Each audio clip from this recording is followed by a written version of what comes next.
Նախորդ դարի հայ պոեզիայի հսկայի Ավետիք Իսահակյանի 150-ամյա հոբելյանին Հայաստանի ազգային գրադարանն անդրադարձել էր դեռ ազգային գրադարանային շաբաթվա ընթացքում, այն նշանավորելով իսահակյանական ընթերցանության 6-ամյա մարաթոնով, որին մասնակցեցին Երևանի և մարզերի 20 գրադարաններ ու գրադարանային համակարգեր։ Այժմ գրադարանը վարպետի Հոբելյանը նշում է վարպետը ազգայինում 150 ցուցանմուշ խորագրով ժամանակավոր ցուցադրությամբ։ Ցուցադրական նախագիծն իրականացվել է Իսահակյանի տուն-թանգարանի հետ համատեղ ներկայացնելով գրքեր ոչ միայն պոետի անձնական գրադարանից, այլև անձնական իրեր և այլ արժեքավոր ցուցանմուշներ։ Մեկ ցուցադրական նախագծում խտացրել են վարպետի կյանքի ընդգրկուն ժամանակահատվածը և սկսել են առաջին հրատարակություններից։ Առաջին հրատարակություններից երգեր-վերգեր ժողովածույց սկսած, առաջինը 1897 թվականին Ալեքսանդրապոլում է տպագրվել, հետո արդեն Բաքվում 1903 թվականին և Թիֆլիսում 1908 թվականին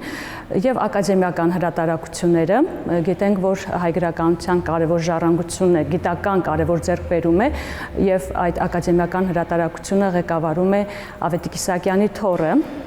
գրականագետ բանասիրական գիտությունների դոկտոր պրոֆեսոր Ավիկ Իսահակյանը։ Ցուցադրության են ներկայացված Հայաստանի ազգային գրադարանի հավաքածուներից 100 միավոր գրականություն, հազվագյուտ հրատարակություններ և այլ բացառիկ նմուշներ։ Գրադարանի անձեռնմխելի հավաքածուներից դուրս են բերվել և ներկայացվել ինքնագրերով և ընծայագրերով գրքերը, որոնք տպագրվել են Վենետիկում, Փարիզում, Լայպցիգում, Ֆիլադելֆիայում։ Գլխավոր ու առանցքային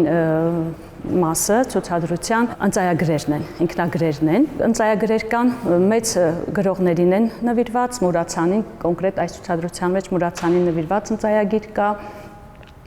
Եվ բացի գրքերից, բացի անձնական իրերից, մենք ներկայացնել ենք նաև մամուլը, վարպետի հեղինակած հոդվածները,